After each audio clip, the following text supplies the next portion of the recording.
Hoje, os tsunamis matam milhares e varrem tudo o que há em seu caminho.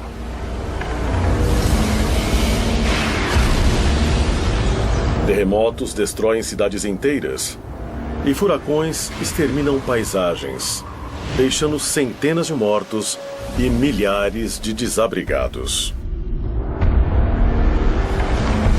Desde que a Terra existe, acontecem desastres naturais. Mas esses desastres são mesmo capazes de varrer todos os vestígios de nossa existência, incluindo a arte, a arquitetura e a tecnologia? As evidências sugerem não só que isso é possível, mas que já aconteceu várias vezes. É bem possível que civilizações antigas tenham sido destruídas num grande desastre natural sem deixar rastros. O desenvolvimento lento de simples caçadores e coletores das sociedades muito complexas não parece mais ter sido tão gradual. Nos últimos anos, cientistas encontraram evidências de culturas antigas e que foram um dia prósperas milhares de anos mais velhas do que se imaginava. Mas o que aconteceu a elas? Como elas desapareceram? E isso poderia acontecer de novo? A Mãe Natureza vai cobrar um preço muito alto por este planeta. Seria a grande ruína da humanidade. Estamos mesmo destinados a ser varridos da face da Terra e nos tornarmos só mais uma civilização perdida. Civilização perdida.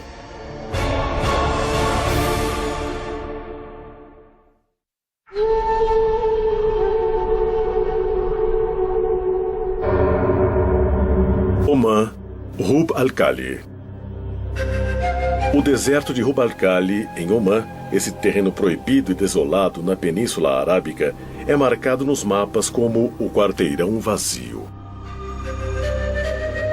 Suas areias que se movem e o calor escaldante são lar de aranhas bastante venenosas, serpentes mortais e grupos de beduínos nômades. Mas antigas lendas descrevem essa área como um lugar diferente. Foi aqui, há aproximadamente 5.000 anos, que existiu um reino mítico chamado Ubar. Famosa por suas riquezas e beleza, mas supostamente destruída por Deus por sua perversidade e corrupção.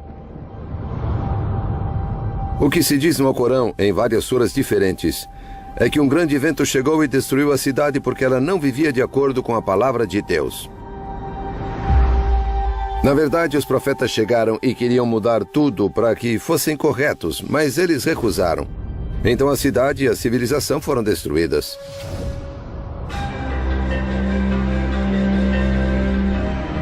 Durante séculos, historiadores e exploradores buscaram provas da existência de Ubar. Mas foi necessária uma combinação incomum de tecnologia espacial e arqueologia tradicional para encontrar evidências de que Ubar pode ter sido mais do que um mito. Em 1983, o arqueólogo amador Nicholas Klepp chegou à NASA com um pedido diferente, que resultou numa expedição conjunta à Península Arábica. Ele tinha acabado de ler sobre o uso de imagens de radar para mapear rios subterrâneos no Egito e queria saber se essa tecnologia poderia ser usada para encontrar uma cidade perdida se ele soubesse aproximadamente onde ela estava. A bordo da nave espacial Columbia, a tecnologia chamada de radar de imagens espaciais funcionava como uma máquina de raio-x subterrânea. Primeiro, as imagens eram gravadas no espaço. Depois, manipuladas digitalmente para revelar detalhes sutis não visíveis a olho nu, incluindo leitos de antigos rios e rotas de caravanas agora enterradas na areia. Eu nunca pensei que a cidade perdida pudesse ser descoberta do espaço. Mas eles começaram a persistir nisso, analisando as imagens que achavam que poderiam ser interessantes. Uma das grandes vantagens das imagens de satélite é que você pode ver uma região inteira para ter um contexto das imagens. Essa é uma imagem do radar da nave espacial de uma parte do sudoeste do deserto do Egito, parte do Saara, que agora é um dos lugares mais secos da Terra. Essa enorme mancha aqui é um rio, um antigo braço de rio da largura do Nilo, o atual Vale do Rio Nilo. Você percebe que dentro dela há um pequeno braço de rio passando por aqui. E se formos a esse lugar em campo, ele é assim. Aqui estou eu no meio de um daqueles rios olhando um cânion de cima. Isso nos deixou empolgados, porque o povo antigo dependia das mesmas coisas que nós. Você precisa ter acesso à água e a redes de transporte. Então pudemos ver a relação dessas diferentes características e, na verdade, vimos rastros na área. Assim, isso aqui se tornou um ponto de partida na procura por Ubar. As imagens de radar por satélite do deserto de Rub al-Khali também mostravam antigas trilhas de caravanas convergindo numa área no limite leste do quarteirão vazio.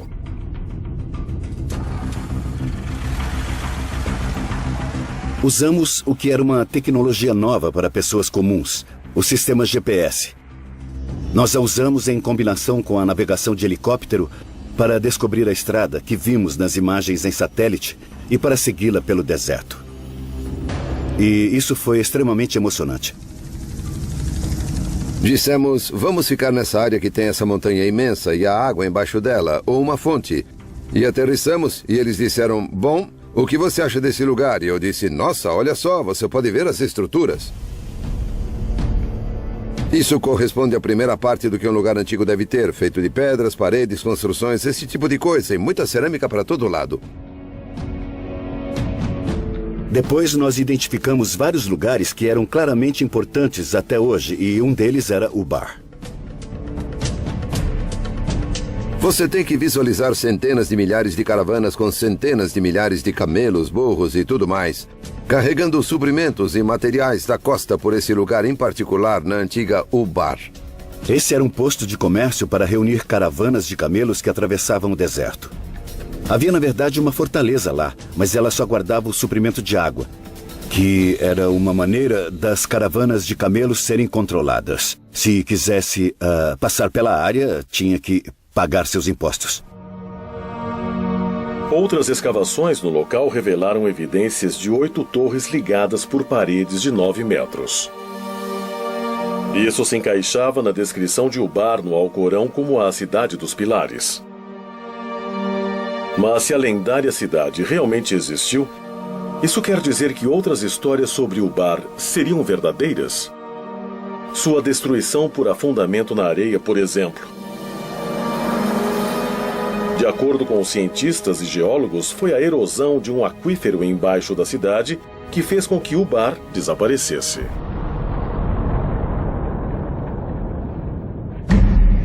A evidência arqueológica em torno do local parece indicar que, quando os suprimentos de água diminuíram, a fortaleza desabou com o escoamento. E as pessoas foram embora, muitas delas morreram. Foi o mesmo destino estranho retratado nas lendas antigas. Mas um evento tão bizarro poderia realmente varrer uma população inteira? Ele poderia destruir todos os vestígios de uma cultura, uma língua, uma civilização. De acordo com muitos arqueólogos e historiadores modernos, uma consequência tão devastadora não só é possível, mas também muito provável. Nós não sabemos muito nem sobre a história relativamente recente. Se você voltar 2 ou 3 mil, 4 ou 5 mil anos, depois da última era do gelo e talvez 1 ou 2 eras do gelo, tudo mudou. Até as civilizações humanas, organizações humanas, comunidades humanas, elas se perderam. Culturas mais antigas, particularmente as que não tinham escrita, são esquecidas frequentemente. Não há registro histórico, claro. E o único registro em potencial é o arqueológico. Então, isso exige que um arqueólogo encontre o que ficou para trás e depois reconstrua a história a partir disso. Durante décadas, os cientistas acreditaram que os seres humanos existem há aproximadamente 200 mil anos. e que o que chamamos de civilização surgiu apenas há poucos milhares de anos. Mas novas descobertas desafiam constantemente o que realmente sabemos de nossa própria história. A visão comum diria que você tem uma civilização quando descobre as primeiras cidades e as primeiras escritas. E isso aconteceu por volta dos anos de 3.500 a.C., no Iraque e na Mesopotâmia. E é nessa época que os bandos ou grupos de pessoas se transformam de caçadores e coletores em sociedades agrárias. Ou seja, quando puderam plantar a própria comida. Depois que isso aconteceu, eles puderam se estabelecer em um lugar. E é nesse assentamento da humanidade é que nós começamos a falar no conceito de civilização. Nós sabemos muito bem até um certo ponto, talvez dezenas de milhares de anos. Também sabemos muito bem dos estudos evolucionários sobre em que época os humanos deveriam estar por aqui. E essa brecha entre haver humanos e as civilizações que estudamos bem é grande. Então existe uma questão excitante sobre desde quando há civilização. Mas se o bar realmente existiu, quantas outras cidades antigas estão enterradas, esperando ser encontradas? E uma vez descobertas, o que vamos encontrar? Talvez a evidência de nosso próprio passado. Ou vamos encontrar pistas para a nossa futura destruição? Çayırfa, leste da Turquia, 1994. Numa montanha rural, o arado de um fazendeiro curdo parou abruptamente quando ele atingiu uma pedra retangular imensa, enterrada em parte na terra. Durante vários dias ele tentou cavar e retirar o objeto difícil. Então, algo inesperado aconteceu. O fazendeiro começou a encontrar evidências de formas estranhas esculpidas na pedra. Logo, sua descoberta atraiu equipes de arqueólogos internacionais até o local. E depois de cuidadosa escavação, uma série de pedras megalíticas imensas foram reveladas. E nelas havia relevos incrivelmente bem preservados de animais, incluindo javalis, raposas, bovinos e várias aves, muitas não nativas da região. Estes são desenhos perfeitamente executados. Alguns leões são realmente incríveis. É bem claro que é um lugar extraordinário. Mas o que foi realmente impressionante é que o local, conhecido como Göbekli Tepe, ou Monte com Umbigo, na Turquia, parece ter 11.000 anos. Quase 5.000 anos mais que qualquer outro local comparável. Göbekli Tepe é um ponto de virada. O que ele significa para os arqueólogos é que nós temos que estender, expandir nossa definição de civilização para incluí-lo. Göbekli Tepe pegou todo mundo de surpresa. Nunca vimos nada igual. Ele mostra uma sofisticação tremenda. É uma descoberta surpreendente para um período tão antigo. Göbekli Tepe é extraordinária. Ela tem 7.000 anos a mais que as pirâmides. As pessoas dizem como os egípcios teriam aquela tecnologia, aquele entendimento em estágio tão primitivo na humanidade. Mas acho que precisamos ver essas ideias sob uma luz completamente nova. Porque Göbekli Tepe tinha 7.000 anos a mais. Nos últimos anos, imagens de radar do local ajudaram a revelar um complexo imenso, mostrando mais de 20 enormes estruturas ovais, cada uma consistindo de colunas megalíticas em forma da letra T, junto com 4 pilares de calcário esculpido, unidos por paredes de pedra de 1,80 m de altura e colocadas num círculo de 9 a 30 metros de diâmetro. É óbvio que há um grande planejamento, há uma previsão, há uma habilidade de mobilizar trabalho e manter aquele como um lugar que depois foi visitado por um longo período de tempo. As pedras pesam geralmente de 15 a 20 toneladas cada, apesar de algumas talvez chegarem a 40 ou 60 toneladas. A ideia da organização disso é totalmente assustadora, eu diria. É claro que você teria que ter centenas, se não milhares de pessoas envolvidas nesse projeto de construção. Mas quem construiu Göbekli Tepe? Para que propósito ela servia? Göbekli surpreende no sentido de que pensávamos num desenvolvimento gradual de simples caçadores e coletores das sociedades muito complexas, mas ele não parece mais ter sido tão gradual. O escavador do local acredita que o local é o centro de uma região. Ele discute isso porque o local é uma área muito impressionante e quando você chega lá, sente que pode ver um mundo dali. Alguns arqueólogos acreditam que tribos nômades da era neolítica viajaram grandes distâncias até Göbekli Tepe para participar de celebrações rituais. Outros acreditam que as ruínas sejam de um templo ou até de um local de sacrifício. Todos concordam em alguma cerimônia religiosa. Essas coisas devem ser santuários ou centros religiosos de algum tipo. Eles não são só assentamentos, não são cemitérios, parecem ser centros cerimoniais.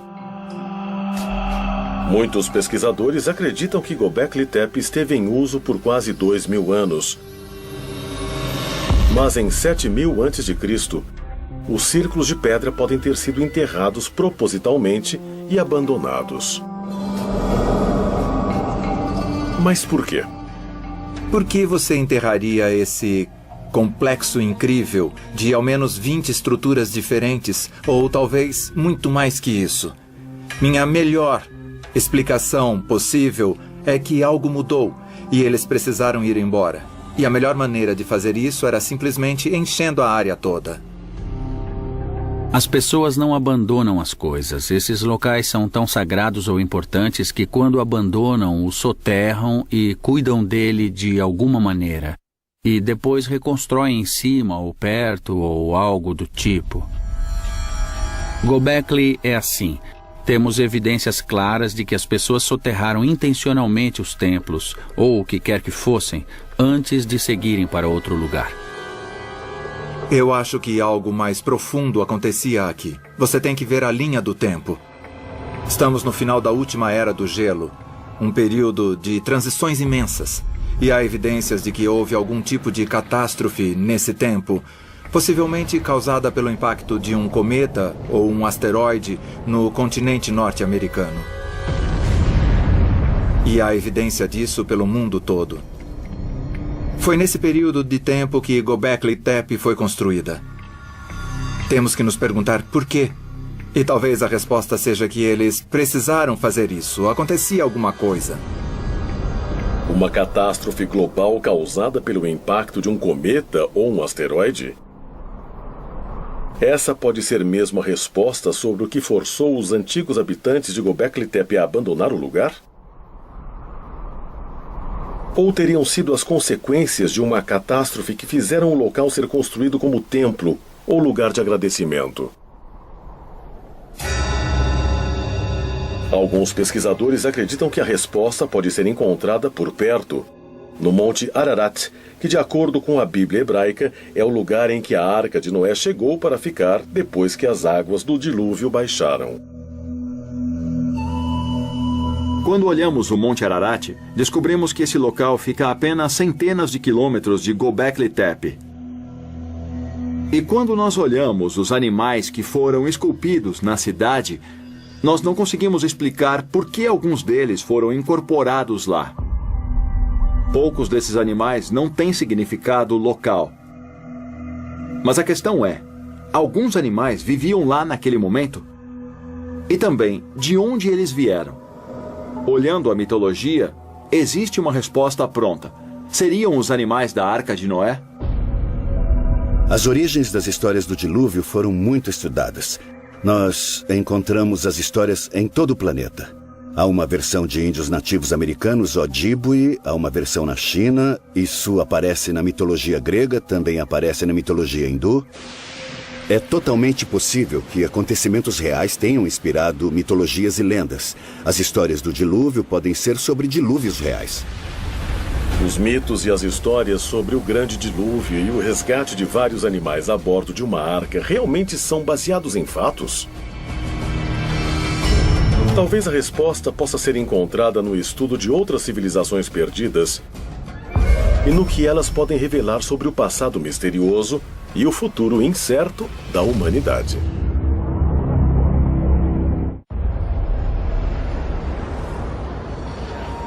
26 de dezembro de 2004. Sumatra, Indonésia. Um mega terremoto de magnitude 9.1, gerado a centenas de quilômetros no Oceano Índico, desencadeou um tsunami devastador.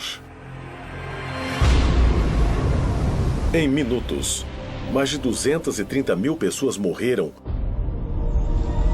e mais de 2 milhões ficaram desabrigadas.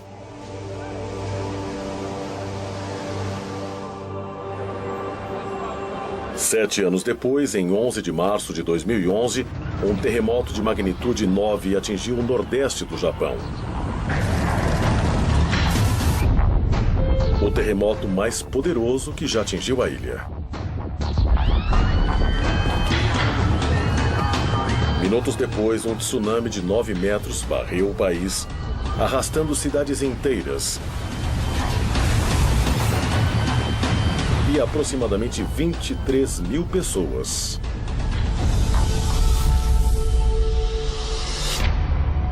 Mas se cidades modernas, com equipamentos de prevenção a desastres modernos, podem ser varridas em questão de minutos, esse também poderia ter sido o destino de muitas civilizações antigas e agora perdidas. Desde que a Terra existe, acontecem desastres naturais. Tsunamis, terremotos, erupções vulcânicas. Tudo isso aconteceu antes de haver humanos para contar histórias sobre eles. Vulcões também são notórios por arrasar civilizações. E Pompeia é o exemplo perfeito disso. O Vesúvio entra em erupção e uma região inteira congela no tempo e é destruída. As cidades de Pompeia e Herculano foram soterradas por cinzas vulcânicas, pedra pómeis e também fluxos piroclásticos que alcançaram as cidades. Aquelas cidades foram preservadas e apenas 1.500 anos depois alguém descobriu que elas estavam lá. Infelizmente, não importa o quão sofisticada e tecnologicamente avançada uma sociedade seja, um grande desastre natural pode interromper isso e levá-la para décadas antes ou até mesmo acabar com ela.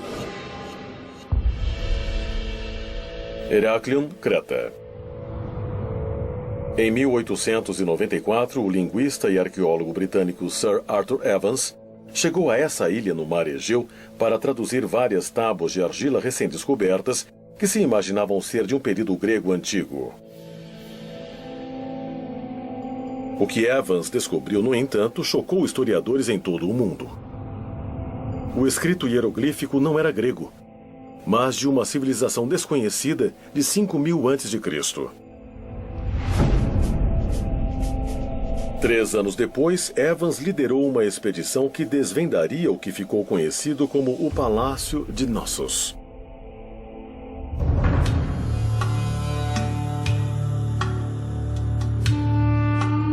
De acordo com arqueólogos, a estrutura imensa um dia conteve salas lindamente decoradas, água corrente quente e fria e até banheiros internos. Evans chamou o povo que construiu o palácio de Minoicos, por causa do mitológico rei Minos de Creta.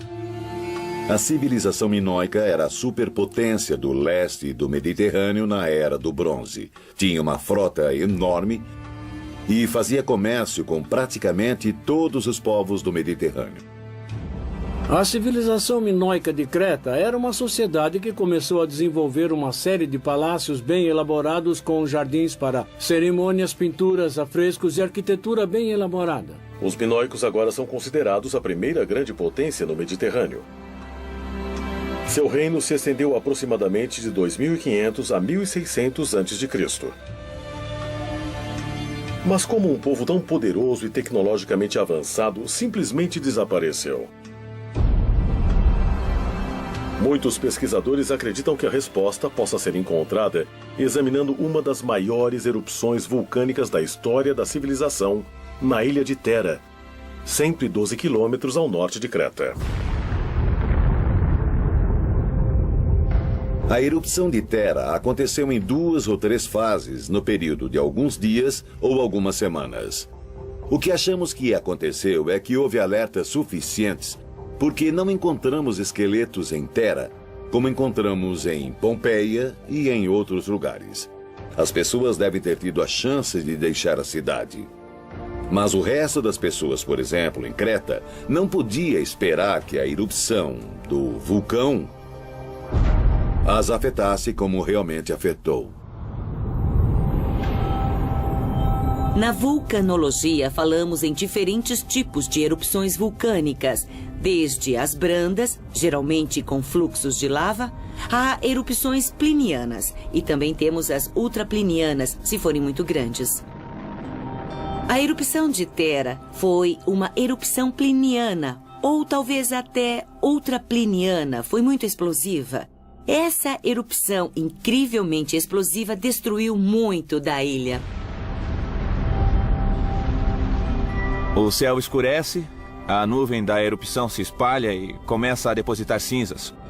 O que é encontrado até em lugares como Rhodes e o sudoeste da Turquia. Em outras direções, a evidência da erupção pode ter sido sons de explosões ouvidas ao longe no momento. Agora acredita-se amplamente que a violenta erupção vulcânica em Thera gerou um imenso tsunami que foi na direção das cidades portuárias de Creta. O que temos aqui é uma maquete do mar Egeu no leste do Mediterrâneo e do vulcão de Thera. Então, o que vamos ver é o que acontece logo depois da erupção do vulcão. Primeiro, há o que chamamos de onda de preenchimento, quando a caldeira do vulcão desaba. Ela forma um vazio no mar, e aí a onda começa a se espalhar e se mover em direção à ilha de Creta. Era exatamente aí que os minoicos viviam. Essa é a onda inicial, ela começa a se espalhar. Aqui é Creta, e em 20 ou 25 minutos, a onda alcança Creta. O tamanho da onda, ao atingi-la, acaba variando entre 4 e 9 metros. Para entender como deve ter sido para os minoicos, podemos ver o que aconteceu no Japão em março de 2011. É um tsunami imenso e vemos diariamente o impacto na sociedade. Claro que os japoneses podem superar, mas eles não estavam sozinhos. O mundo inteiro ajudou. Imagine os minoicos naquela época sem ter a quem recorrer.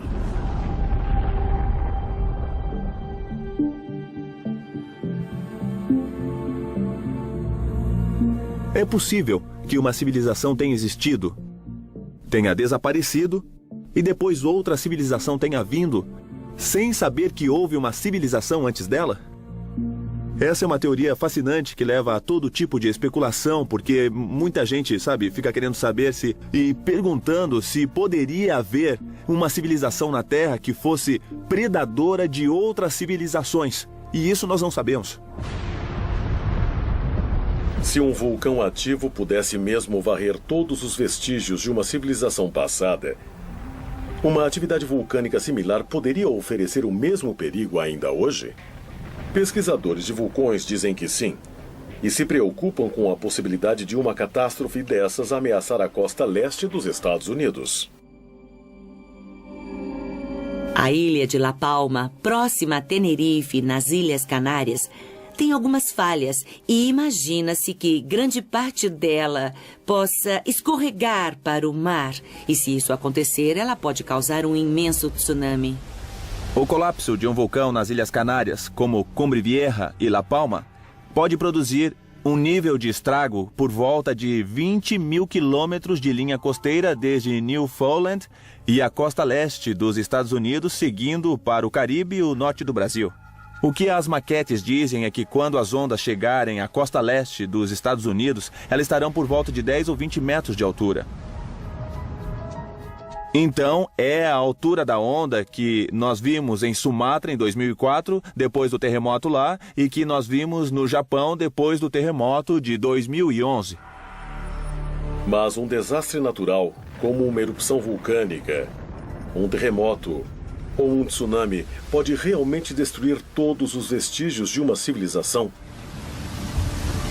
Destruí-la tão completamente que mude a história da humanidade por séculos?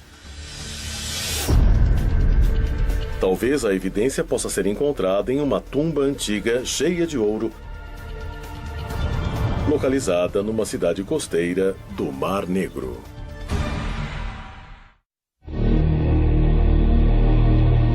Varna, Bulgária. Durante séculos, essa cidade de veraneio no Mar Negro atraiu viajantes e negociantes de toda a Europa e do Oriente Médio. No século II d.C., os romanos se aproveitaram da primavera quente do local para construir uma série de banhos públicos. Mas nenhum desses visitantes, nem mesmo os locais, sabiam do segredo que havia enterrado bem abaixo da cidade. Um segredo que mudaria a história europeia para sempre depois de revelado. Tudo aconteceu no final do outono de 1972. Havia um plano de fazer uma construção na área industrial de Varna. E eles escavavam tudo para a colocação de cabos de eletricidade. Um operário, Reicho Marinov, estava cavando um buraco de 1,20 m quando viu o que pensou ser um antigo artefato de cobre. Marinov levou a peça para casa por segurança. E depois de algumas semanas, alguém da aldeia disse a ele: "Oh, puxa, mas que coisas interessantes você encontrou." E o diretor do museu de Daugopol foi à casa desse operário. Quando viu tudo, ele ficou absolutamente chocado. No dia seguinte, arqueólogos do Museu de Varna, incluindo Alexander Minchev, foram ao local da construção e ficaram impressionados com o que encontraram.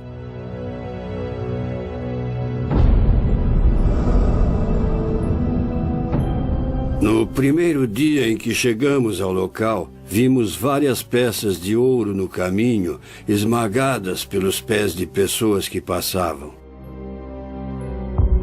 O pessoal daquela fábrica passava por cima de quilos de ouro várias vezes por dia.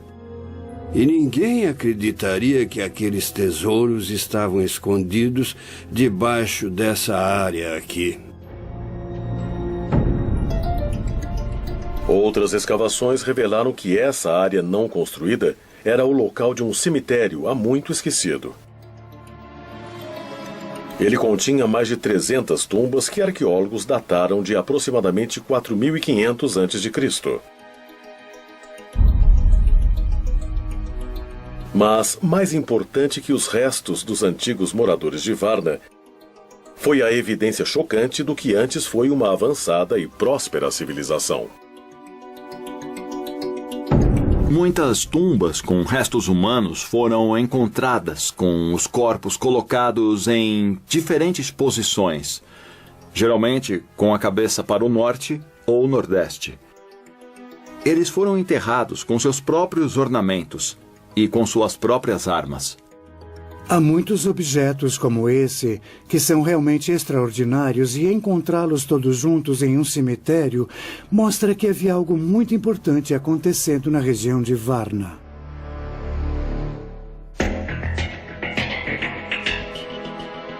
Dentro das tumbas havia mais de 15.000 artefatos de design complicado, incluindo machados de cobre, de jade e quantidades significativas de joias em ouro. A tumba 43 de Varna é uma tumba especial porque é uma das mais ricas. é de um homem com idade entre 45 e 50 anos. Alguns objetos são realmente incríveis e um deles é uma cobertura para pênis de ouro.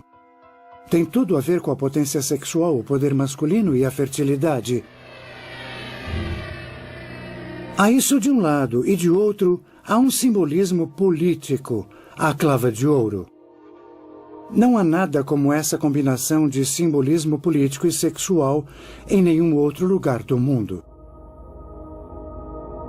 O ouro é um indicativo de status. É um material raro, chama a atenção, não mancha, é durável. Ele tem todas essas propriedades que o tornam um bom indicativo de status social e ostentação. Apesar dos arqueólogos terem encontrado objetos de ouro em muitas tumbas, a maioria deles estava concentrada em algumas poucas. A descoberta inesperada de Varna destruiu a visão dos antigos europeus que os historiadores tinham. Nos assentamentos que conhecemos de 1000 a 2000 anos antes de Varna, há objetos e geralmente são objetos lindos. Mas não são tantos de status e não há muita diferença entre as famílias. Pode-se dizer que há 8 tumbas realmente ricas dentro de 300. Então é uma concentração significativa. Acreditava-se que, durante o período pré-histórico, as pessoas fossem iguais. Elas trabalhavam juntas, dividiam tudo que podiam colher e não havia diferença. Nenhuma diferença social, nada. Eles deviam ser como nós. Eles apreciavam ouro e também joias, tinham ferramentas muito úteis. Então, sim, eles não eram diferentes de nós, eram iguais. Evidências sugerem que Varna servia como um centro de comércio pré-histórico que transportava armas de cobre a regiões até na França e na Espanha, aproximadamente 1500 anos antes de centros similares de comércio na Mesopotâmia. Varna é também ligada a armamentos, guerras e batalhas, porque nessas tumbas nós encontramos grande quantidade de armas, machados, lanças, pontas de flechas. É muito fácil ver que a potência está sempre ligada à guerra. Antes de Varna, claro que conhecíamos outras sociedades complexas que agora sabemos que são da Era do Bronze.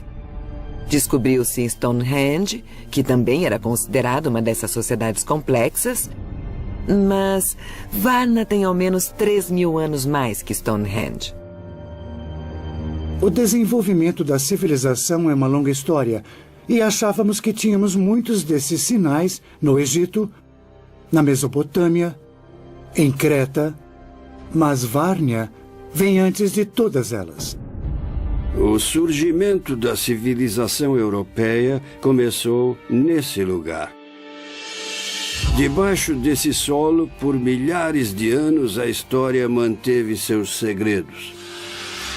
Eu nem imagino o que teria acontecido se não tivéssemos encontrado Varna e tivéssemos todas essas coisas abaixo de nossos pés. Mas o que ainda é um mistério é como a população de Varna desapareceu por volta de 4100 a.C. Ficou provado que, em algum ponto do 5º milênio, provavelmente por volta de 4200 a.C., houve uma mudança dramática no clima. E, por causa disso, o nível de água subiu, junto a temperaturas muito mais altas. Por causa disso, as condições para a agricultura ficaram bem pior do que antes. A mudança climática, talvez uma mudança que causou seca e fome, pode ser a causa do desaparecimento de Varna? Recentemente, escavações arqueológicas em locais no Oriente Médio forneceram novas informações. Muitos arqueólogos e estudiosos acreditam que tais descobertas ajudarão a resolver o mistério sobre o que realmente aconteceu a Varna e a outras cidades perdidas. Mas há aqueles que apontam para evidências diferentes e mais incríveis. evidências de desastres naturais e cataclismos de proporções globais e até nucleares. Evidências que sugerem que nosso tempo pode estar acabando.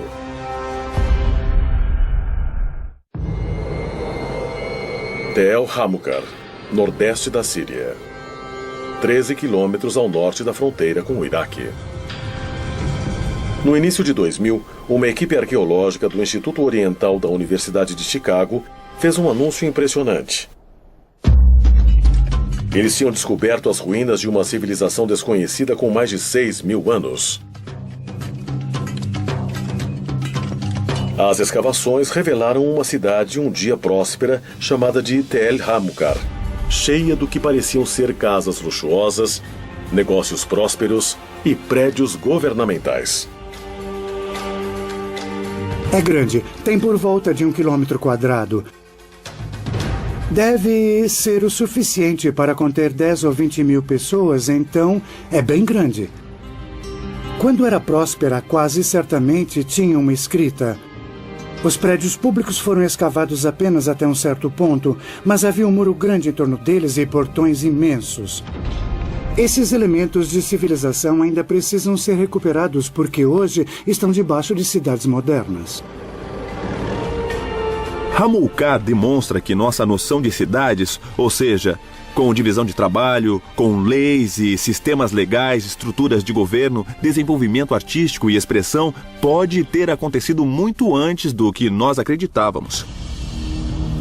A descoberta surpreendente de Tel Hamukar demonstrou o que estudiosos já consideravam um fato: que a primeira cidade antiga de verdade tinha surgido ao sul da Mesopotâmia, 643 quilômetros mais ao leste do que agora é o Iraque. Mas se Tel Hamukar era uma cidade tão grande e próspera, por que desapareceu de repente?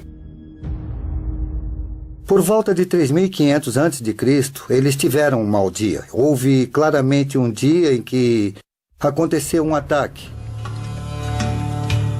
Durante esse ataque, o povo de Hamukar foi vencido. Sua cidade foi destruída e, quando ela voltou mais como uma pequena aldeia e nunca mais se recuperou do ataque. Parte desse assentamento do 4º milênio antes de Cristo foi incendiada. A última contagem que vi falava em 12 esqueletos. Eram esqueletos que não tinham sido formalmente enterrados, pelo que sei.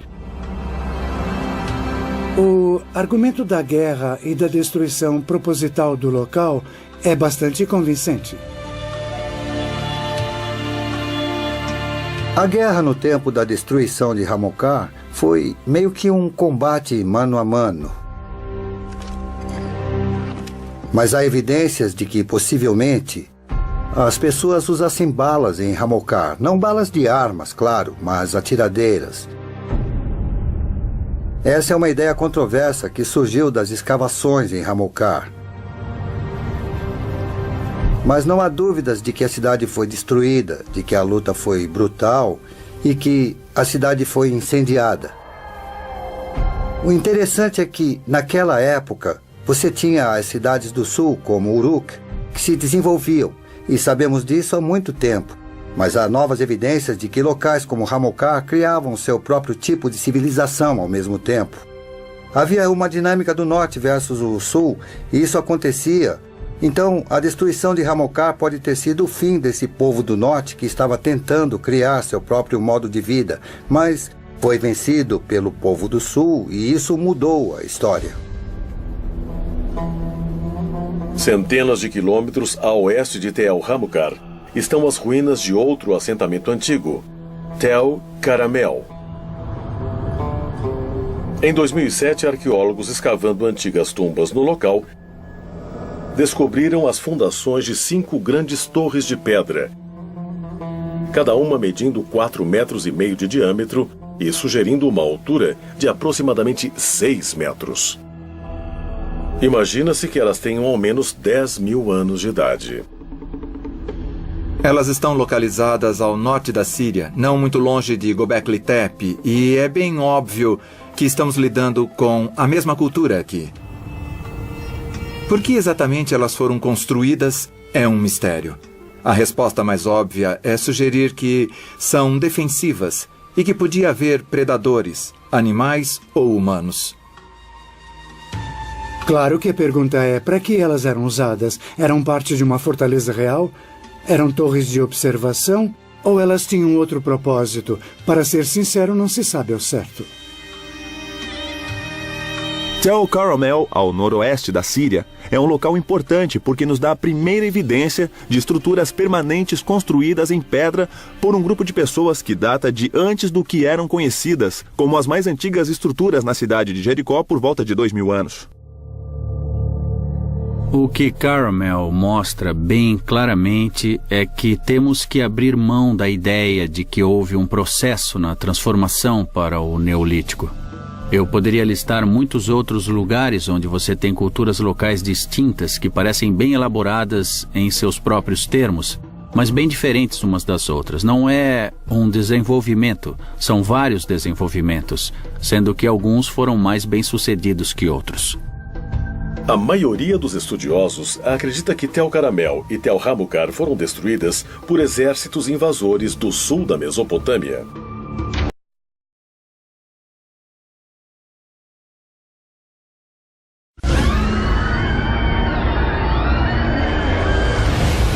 Hoje, os tsunamis matam milhares e varrem tudo o que há em seu caminho.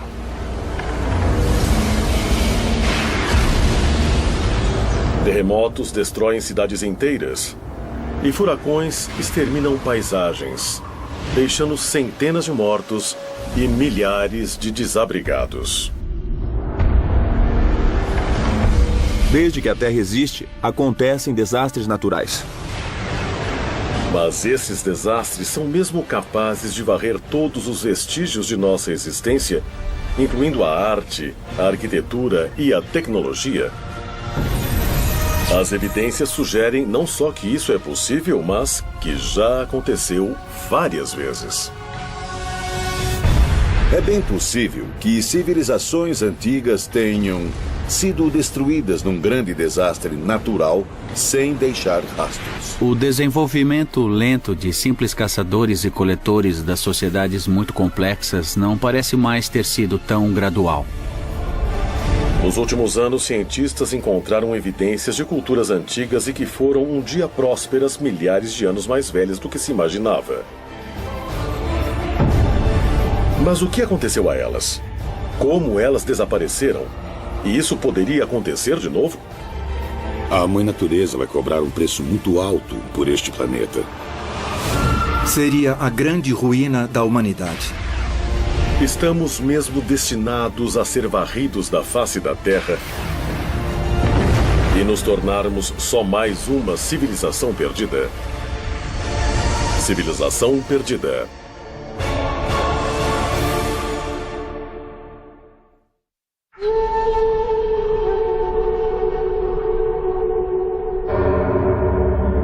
Oman, Ruba. O suficiente e temos um reator nuclear. O que pode acontecer com um reator natural é um desastre na escala de Chernobyl. Uma liberação de radiação que poderia afetar a saúde das pessoas. Uma explosão de fissão nuclear que pode acontecer com urânio em um cenário natural é certamente algo que você não quer que aconteça. Mas ela é tipicamente subterrânea. Pode ser como um vulcão, e então, dessa forma, seria um desastre natural. Alguns cientistas agora acreditam que tal explosão nuclear poderia varrer toda a vida por centenas, se não milhares de quilômetros ao redor do local do depósito de urânio. E se isso aconteceu no oeste da África, poderia acontecer em outra parte da Terra? Talvez em Tel Hamucar. Sabendo o que aconteceu num lugar há 2 bilhões de anos, é bem provável que haja outros bolsões em lugares mais profundos, onde ainda não verificamos bem. Acho que muita gente ainda não pensou na ideia de que pode ter havido alguma grande catástrofe natural que fez as civilizações desaparecerem. Quantas delas desapareceram no passado e nós nem sabemos, porque talvez tenha sido há 20 ou 30 mil anos. Estamos focados agora em civilizações dos últimos 5 mil anos. Nós só vamos até a história chinesa e a egípcia. Civilizações pré-históricas podem ter sido destruídas por explosões naturais catastróficas de lugares profundos na Terra? Ou é possível que a destruição em massa de antigas cidades tenha vindo de locais muito mais distantes? –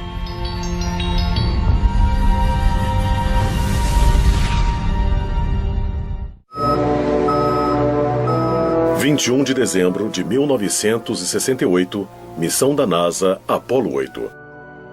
Liderada pelo comandante Frank Borman, foi a primeira nave espacial tripulada a chegar à Lua.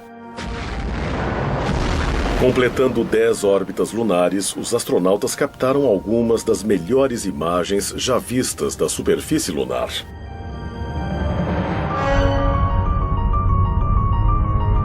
As fotografias mostram a Lua totalmente marcada por milhares de enormes crateras, evidências que sugerem a alguns que a Lua um dia foi lugar de atividades vulcânicas violentas.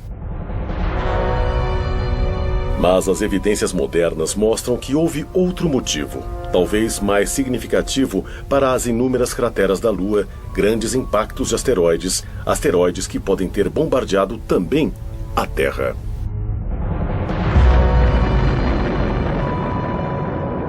Não é o homem na Lua, são crateras na Lua. E na história da Lua e na história do mundo, deve haver muito mais objetos que atingiram a Terra e depois atingiram a Lua.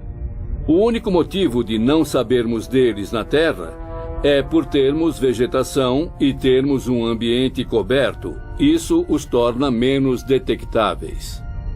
O maior desastre natural que pode acontecer e que pode nos varrer, sabe, é um grande impacto. Um meteorito caindo na Terra. Sabemos que o impacto de um meteorito foi o que fez com que os dinossauros desaparecessem.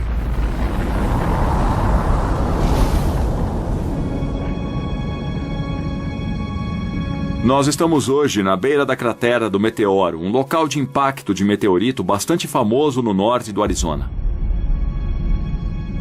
A cratera foi formada aproximadamente há 50 mil anos, quando um asteroide de uns 45 metros de diâmetro chegou veloz pela atmosfera a uns 42 mil quilômetros por hora. Ele impactou o chão com uma força igual a 1000 bombas de Hiroshima.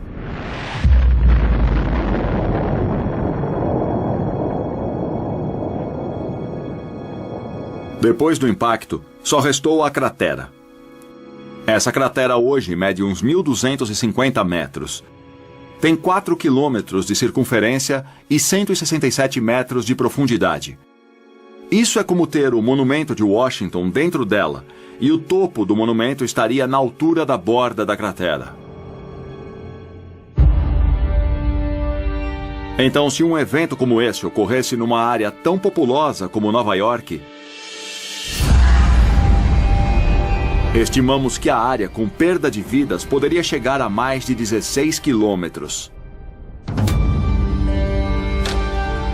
Em junho de 2002, aconteceu algo que pode ter sido um alerta para todos nós. Um asteroide do tamanho de um campo de futebol passou entre a Terra e a Lua. Ele cobria 1/3 do espaço até a Lua. Nós nem sabíamos que ele estava lá até depois de ter passado por nós. Se ele caísse no Pacífico, poderia varrer o sul da Califórnia com um tsunami. Algo com um poder tão destrutivo passou tão perto da Terra e nem sabíamos que ele estava lá até ter passado direto por nós. Não podemos deixar esse tipo de perigo passar despercebido no futuro. Em 2005, a NASA começou a mapear os maiores asteroides conhecidos no espaço e que tinham possibilidade de atingir a Terra. Eles são conhecidos como objetos próximos à Terra. Um objeto próximo da Terra é um cometa ou um asteroide no espaço perto da Terra, nas cercanias da Terra. Tecnicamente é um objeto que pode estar entre 40 e 5 milhões de quilômetros da órbita da Terra. Os tamanhos dos objetos podem ir de uma bola de golfe a um quarteirão de uma cidade e até mais. Vários meteoros do tamanho de bolas de beisebol entram na atmosfera da Terra diariamente e queimam na atmosfera superior. Apenas asteroides de ao menos 30 metros de diâmetro têm a chance de atingir a superfície de nosso planeta. Um dos impactos mais recentes de um asteroide com a Terra aconteceu em 30 de junho de 1908, na região de Tunguska, na Sibéria russa. Um objeto de 30 a 40 metros chegou na atmosfera da Terra, e a pressão da atmosfera na parte da frente do asteroide pequeno foi tão maior que a pressão na parte de trás que ele foi esmagado e explodiu uns 6 quilômetros acima da superfície da Terra.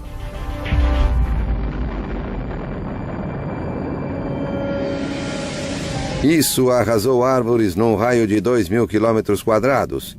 É uma região não habitada, então ninguém se feriu.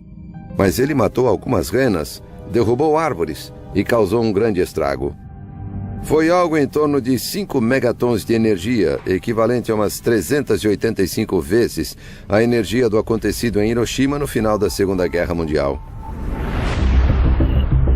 Apesar do impacto de qualquer meteoro do tamanho de um campo de futebol poder ter um efeito devastador, o que cientistas mais temem são aqueles que podem ser ainda maiores.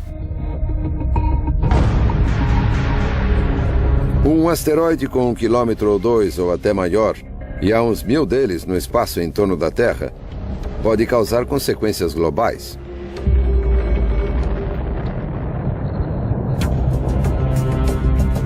Mas esse não é o grande problema. O grande problema é a poeira e as partículas jogadas na atmosfera da Terra, que podem tapar boa parte da luz do Sol. Pode haver uma chuva ácida, tempestades de fogo, quando algumas dessas partículas caem na Terra, causando incêndios globais. E a fuligem contribui para a poeira e impede boa parte da fotossíntese, necessária para a vida das plantas e, claro, aos animais que vivem dessas plantas. Então, os efeitos secundários é que são o verdadeiro problema no impacto de um asteroide. Quando nós lidamos com possíveis impactos de asteroides ou de meteoros na Terra, eles podem causar o aniquilamento não só de populações de organismos vivos, mas de civilizações inteiras, e eles já fizeram isso. Nos últimos anos, a equipe de objetos próximos à Terra na NASA aumentou sua pesquisa para incluir objetos de mais de 140 metros de diâmetro. Um deles, um asteroide de 300 metros chamado Apophis, é esperado para passar perto da Terra em 2029. Apophis é dos grandes. Foi descoberto em 2003 e, por um tempo, parecia que realmente atingiria a Terra. Ele tinha 1 em 37 chances de atingir a Terra em 2029. Mas observações adicionais nos permitiram descartar o impacto em 2029. Pode vir bem perto. Vai ser um objeto visto a olho nu por pessoas na Europa. Então você vai ver um asteroide se aproximando da Terra, mas ele não vai bater. Mas apesar de cientistas mapearem o curso de Apophis, eles não podem prever como o imenso asteroide pode ser afetado por outros fatores, como a gravidade da Terra. A parte assustadora é que ele passa e volta 7 anos depois. E não sabemos se sua trajetória será afetada pela gravidade da Terra e se ele pode vir em direção a ela.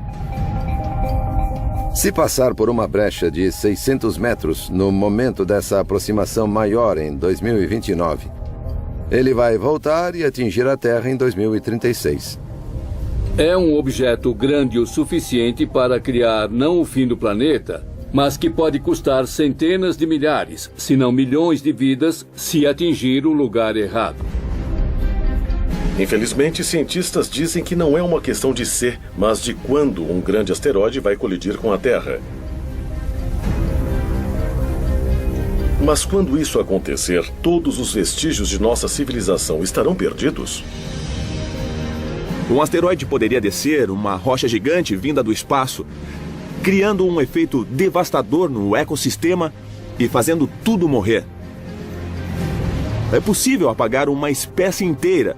É possível apagar um registro completo de tudo que existe. Isso também pode ajudar a explicar por que outras civilizações antigas foram destruídas e quase esquecidas? Acho que é bem possível termos civilizações mais antigas que, de alguma forma, foram apagadas por um objeto que desceu na Terra e mudou toda a natureza do planeta. Não somos Chicken Littles. Eu sei que é assim que pensam de nós, que somos Chicken Littles dizendo que o céu está caindo. O céu não está caindo, mas pode haver algo lá em cima vindo em nossa direção. Se nosso planeta for atingido por um meteoro em nosso tempo, há providências que podem ser tomadas para minimizar sua devastação? Estamos suficientemente preparados para evitar a perda de séculos de avanços tecnológicos que a humanidade conseguiu até aqui? Ou somos ainda mais vulneráveis do que acreditamos? Monte Kilimanjaro, na Tanzânia. No ano de 2000, o paleoclimatologista Lonnie Thompson e uma equipe de pesquisadores perfurou profundamente uma geleira que cobria o pico da montanha. Lá, eles coletaram amostras de gelo que revelaram evidências de condições climáticas e suas mudanças não só nas últimas décadas, mas de dezenas de milhares de anos. Um núcleo de gelo é uma coluna de gelo. Tiramos uma série deles da superfície para ter a história do clima e do ambiente em diferentes partes do mundo. Esses núcleos têm camadas anuais bastante distintas e se pode medir a grossura dessas camadas. Você pode medir como a precipitação mudou com o tempo. Existe o registro de uma história da composição antiga de nossa atmosfera nas bolhas de ar que são preservadas no gelo. Então, agora temos história de 800 mil anos de pesquisas de coisas como dióxido de carbono, metano, óxido nítrico. Você pode até ver micro-organismos presos no gelo. Nós ressuscitamos organismos que estiveram no gelo por mais de 50 mil anos. Então, tudo que está no ar é arquivado no gelo. Então, o que vemos lá são períodos de calma e depois períodos em que há cataclismos. Essa é a realidade da vida no planeta Terra. Se vai de uma coisa a outra. Universidade de Ohio, fundada em 1870. Guardados aqui em imensos freezers na Universidade de Ohio, há amostras de gelo que Thompson coletou de geleiras por todo o mundo. Temos mais de 7 mil metros na sala agora. É a única coleção tropical de gelo no mundo. Temos núcleos lá do Kilimanjaro, temos gelo de Franz Josef Land no Ártico Russo. Temos uma boa coleção de gelo do Himalaia e do Tibete. O núcleo mais antigo perfurado numa região montanhosa do oeste da China. Ele tem mais de 750 mil anos. Esses núcleos de gelo nessa prateleira vieram do Planalto de Bruce, na Península Antártica. Eles foram perfurados ano passado e serão cortados e depois processados no laboratório. Um recente estudo de amostras de gelo sugere que um evento climático forte ocorreu na Terra por volta de 5.200 anos atrás.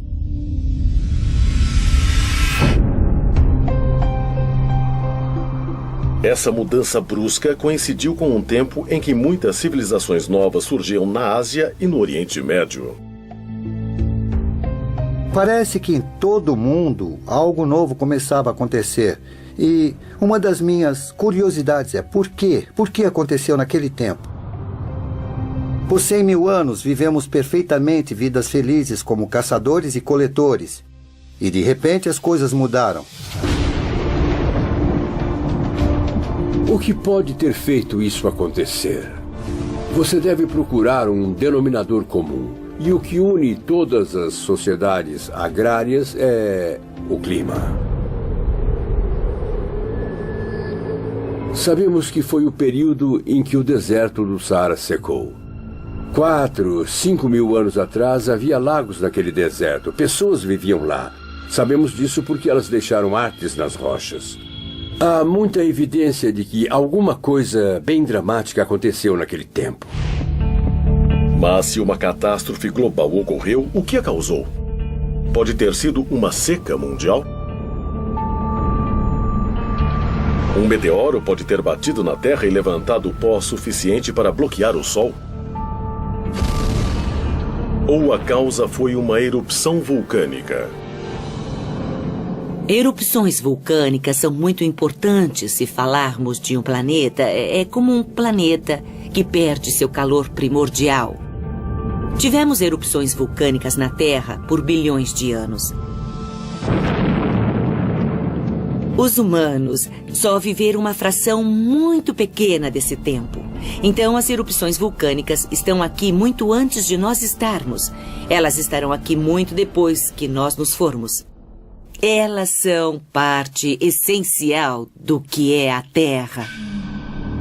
Mesmo existindo vulcões ativos em todo o mundo, a maioria é muito pequena para causar devastação global.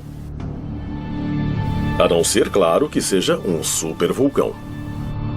A ideia é de que existem vulcões que consideramos normais. Eles liberam uma certa quantidade de lava, uma quantidade de energia, uma quantidade de explosão. Se você tem um vulcão onde a lava e os gases estiveram bem vedados, isso vai criar uma pressão extra.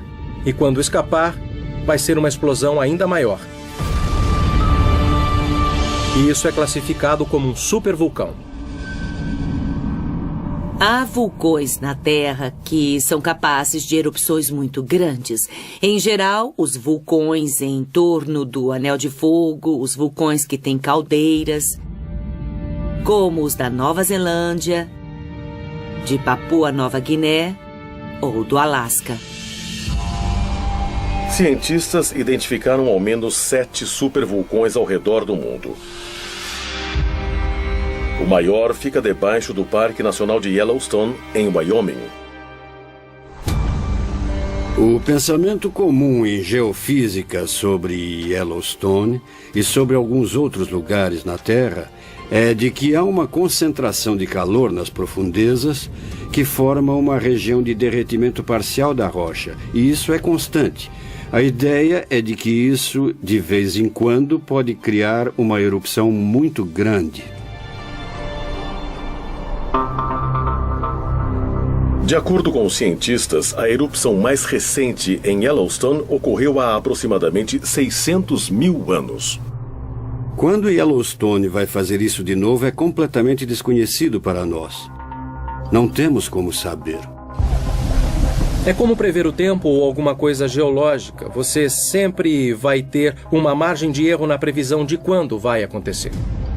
Yellowstone é um vulcão relativamente novo. Todas as erupções aconteceram nos últimos 2,5 milhões de anos, e isso é pouco em termos geológicos. Se Yellowstone entrasse em erupção de novo, uma erupção cataclísmica seria incrível. Seria algo que não vimos em tempos registrados. O Monte St. Helens pareceria uma bobagem comparado ao que Yellowstone poderia fazer. Isso teria efeitos globais no clima. Resfriaria a temperatura média da Terra e devastaria o oeste dos Estados Unidos. Cobriria tudo de cinzas. Então, a agricultura se perderia. Os efeitos durariam algum tempo. Teria um grande efeito na civilização. As cinzas e os gases venenosos emitidos numa grande erupção podem criar uma nuvem pelo mundo, bloqueando a luz do sol por muitos anos. Na escuridão, as colheitas e os animais do mundo morreriam, deixando os humanos passando fome. Se Yellowstone explodisse hoje, com grandiosidade, seu impacto na humanidade seria bem maior do que foi no passado, porque há muito mais pessoas. Nós temos 7 milhões de pessoas a mais no mundo a cada mês. Isso é sem precedentes. Então, temos vulnerabilidades para as quais não estamos preparados. A sociedade moderna é frágil, da mesma maneira que algumas sociedades antigas de larga escala eram. Há muita gente em volta. Confiamos muito no uso intenso dos recursos naturais. E claro que degradamos esses recursos já que usamos tanto. Muitas pessoas acham que estamos numa situação clássica de colapso. Os humanos são muito dependentes da natureza. Nós esquecemos disso no mundo moderno. Mas há forças por aí muito maiores do que qualquer um de nós. E essas forças estão ativas e tiveram impacto nas culturas e nas civilizações do passado. Desastres cataclísmicos globais podem parecer ficção científica. Mas acredite se quiser, muitos governos e empresas se preparam para tais eventos. Infelizmente, uma grande pergunta paira diante deles. Seus planos funcionarão?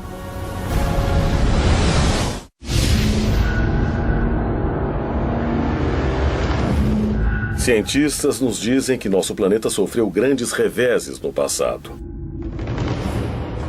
E durante esses eventos, o número de plantas e de espécies animais se reduziram a poucos sobreviventes. Mas se a civilização como conhecemos de repente chegar ao fim, toda a nossa cultura e tecnologia realmente desapareceriam? Há muitos exemplos na história de povos do passado que tinham tecnologias ou entendimentos que se perderam. O mais famoso, claro, é o da Biblioteca de Alexandria, no Egito. Com a destruição dessa biblioteca nos primeiros séculos da nossa era, enormes conhecimentos acumulados de antigos foram perdidos. E não era só o registro dos egípcios, claro, era da maior parte do mundo clássico. O que acontece a uma civilização se todo o seu conhecimento reunido for destruído? Nós nunca vamos saber que grande civilização nós poderíamos ser hoje, porque a Biblioteca de Alexandria foi destruída. Havia tanto conhecimento, especificamente muito conhecimento médico, que os egípcios tinham e que não temos mais. Nós já recuperamos muito dele, ou talvez redescobrimos muito dele, talvez. Mas quanto mais avançados seríamos se não tivéssemos perdido isso e esperado para redescobrir alguma dessas coisas? É bem possível que descobertas e partes de conhecimento dessas sociedades antigas estejam perdidas para nós para sempre.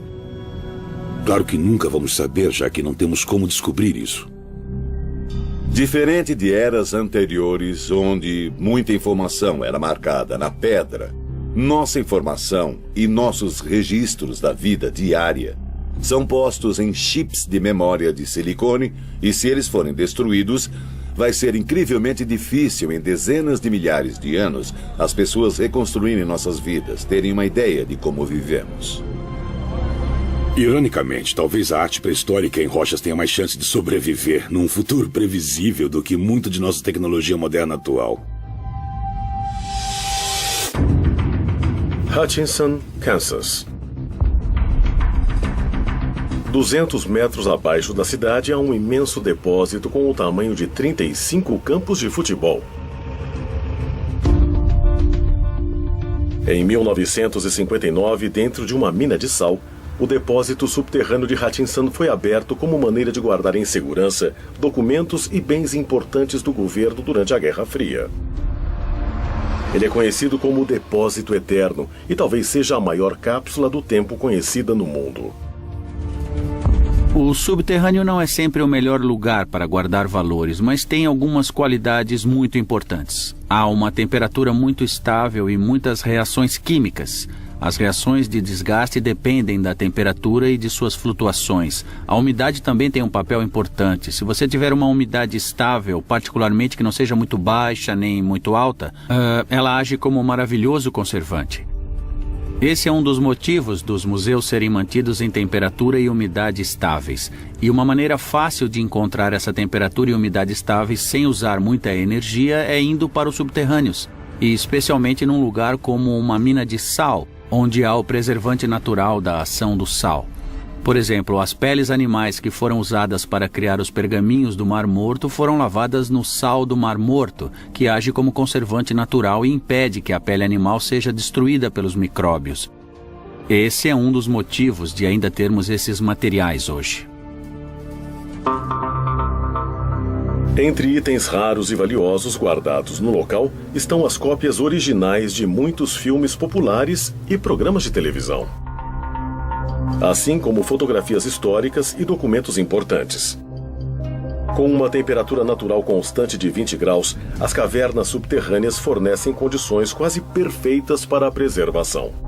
Para qualquer civilização, até mesmo para a nossa, se tem uma coisa que você quer preservar, é melhor enterrar num depósito ou colocar numa caverna onde não esteja exposto à natureza. Descobriram-se cavernas por todo o sul da Europa contendo desenhos e pinturas pré-históricas muito bem preservados. Os mais velhos e mais elaborados foram descobertos em 1994 no Vale Ardèche, na França. Cientistas datam a arte dentro da caverna Chauvet em 30.000 a.C.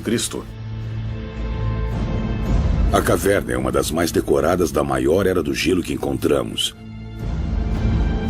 E isso é impressionante. Nunca tínhamos visto uma desse tamanho naquela região. É incrivelmente rica, há umas 400 pinturas e gravuras de animais. Lindas representações de cavalos, rinocerontes,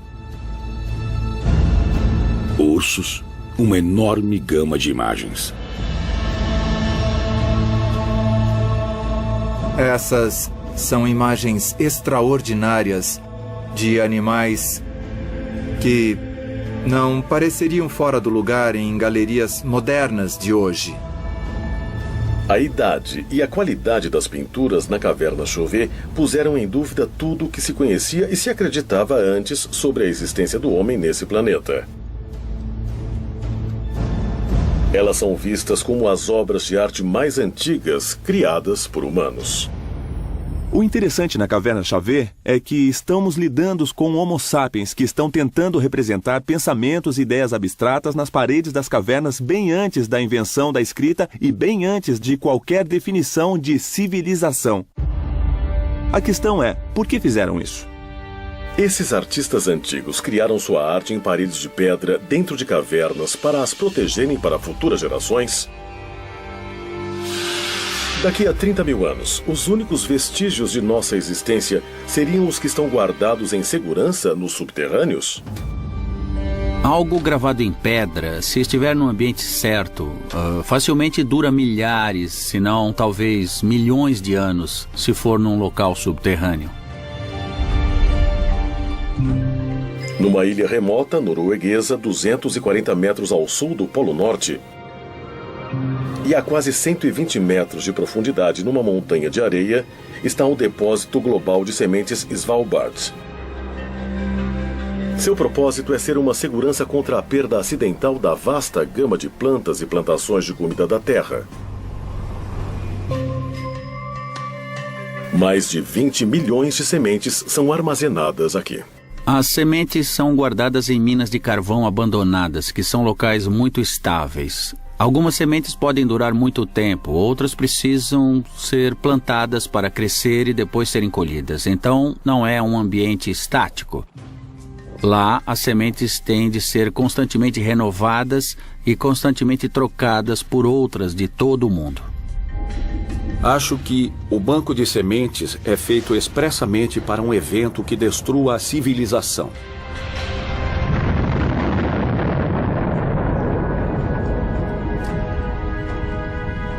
Acho que é uma maneira simples de assegurar que, se alguém sobrar, vai reconstruir, e se alguém vai reconstruir, vai ser ótimo ter isso tudo disponível.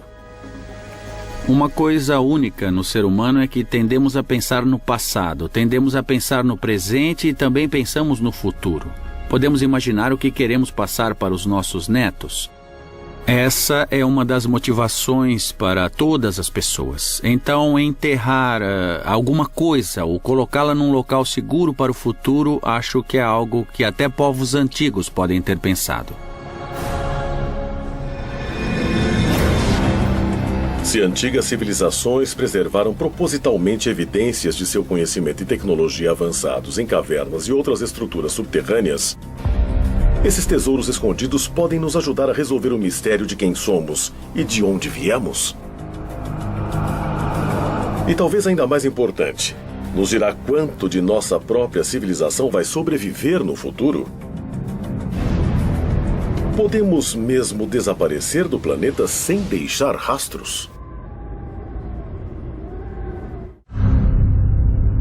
O planeta Terra, de acordo com cientistas, foi formado há aproximadamente 4,5 bilhões de anos. Mas a maioria dos estudiosos acredita que a humanidade só existe durante os últimos 200 mil anos. Mas é possível que esses estudiosos estejam errados? As civilizações humanas teriam existido na Terra centenas de milhões de anos atrás e depois perderam suas evidências enterradas debaixo da superfície do nosso planeta? Acho que é possível, visto que a pré-história humana é medida em milhões de anos e estamos agora medindo a civilização em dezenas de milhares de anos, que haja uma brecha de algum tipo de civilização que podemos ter perdido.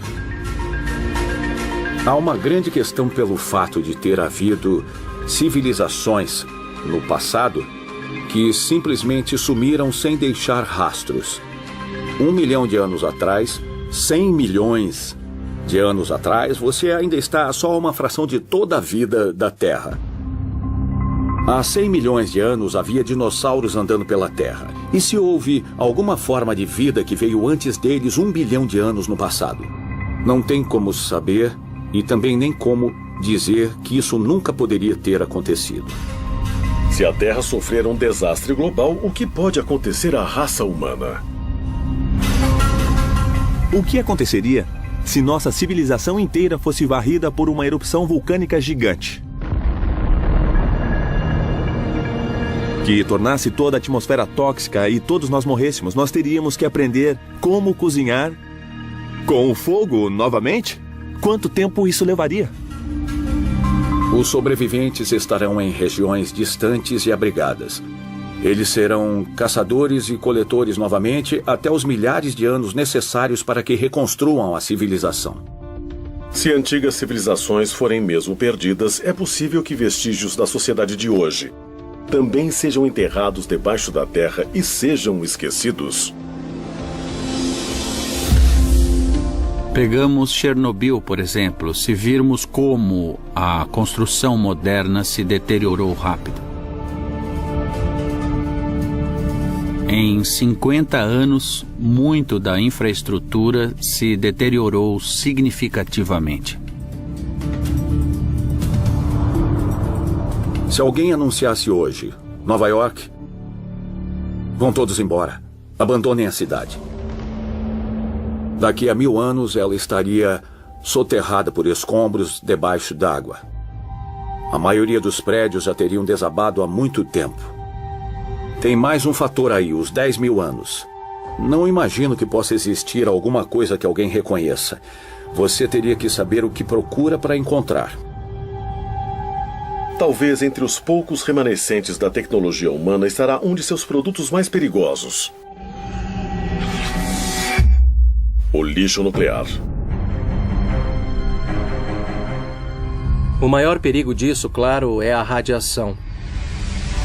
O bom dos materiais radioativos é que eles naturalmente se desfazem e também desaparecem. O problema é que muitos deles levam milhares, dezenas de milhares ou até milhões de anos para isso. Então você tem que pensar numa área segura de depósito que os mantenha por muito tempo. Há muita controvérsia sobre como se desfazer do lixo nuclear que vem da criação de armas e de energia nuclear. Eles têm que ser deixados em algum lugar da Terra. Planeja-se enterrar profundamente no solo. Isso se chama uma solução geológica para o problema do lixo nuclear.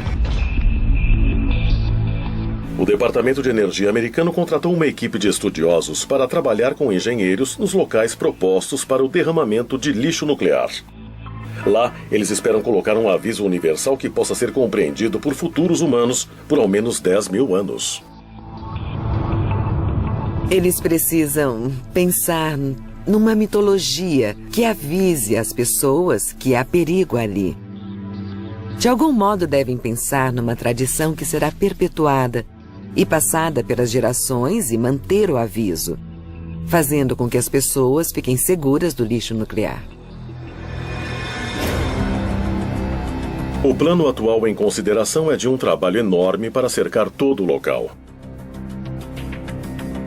Quando terminada, a cerca vai medir 10 metros de altura e 30 de largura. O projeto inclui também uma série de marcadores de granito, cada um com 7 metros de altura, gravados com avisos em várias línguas. Mas uma série de sinais de aviso criptografados pode realmente ter efeito? Ou eles serão apenas misteriosos e inescrutáveis como as gravações de Göbekli Tepe ou nos megalitos de Stonehenge? Você não vai colocar um crânio com um X de ossos. O que isso pode significar para alguém até daqui a 500 anos? Que tipo de linguagens você pode botar nele? Como não cabe aqui ou afaste-se? Isso é um grande desafio. Na vasta história de nosso planeta, a atividade humana ocupa menos de 1% de sua vida de 4,5 bilhões de anos. Mas somos mesmo apenas um traço, residentes temporários destinados a serem esquecidos em mais outros 100 mil anos, ou menos? Eu acho que os seres humanos são capazes, infelizmente, de acabarem uns com os outros. Podemos destruir a raça humana, mas não podemos destruir a Terra. A Terra está aqui há bem mais tempo que nós e estará bem aqui mais tempo que nós.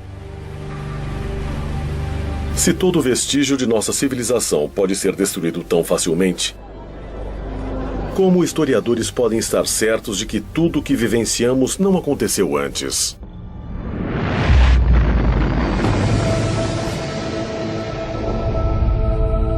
Estamos revendo datas o tempo todo. E acho que, em algum estágio, evidências que provavelmente já estão por aqui vão começar a nos fazer perceber que pode ter havido outras civilizações. Algo que provavelmente nós não reconhecemos nesse momento. A data de origem das coisas vai cada vez mais para trás, seja da cerâmica, dos assentamentos, do uso do fogo, o que for. Nunca nos fixamos numa data e dizemos que não pode ter acontecido antes, porque inevitavelmente outras evidências surgirão. O fato de civilizações terem evoluído mais de uma vez e talvez terem sido varridas por algum evento e voltado de novo pode fornecer algumas lições para nós hoje. O fato é que um verdadeiro estudioso vai perceber que quanto mais informações tivermos, mais vamos perceber que não sabemos nada sobre o mundo. Se pensarmos bem, os registros escritos que temos de um passado distante são tão mínimos que praticamente não sabemos nada. A história da humanidade é mesmo misteriosa? Ou há pistas que ainda estão escondidas, esperando serem descobertas? Quando as encontrarmos, nós entenderemos seus possíveis avisos? Ou vamos ignorá-los e nos tornarmos mais uma civilização perdida?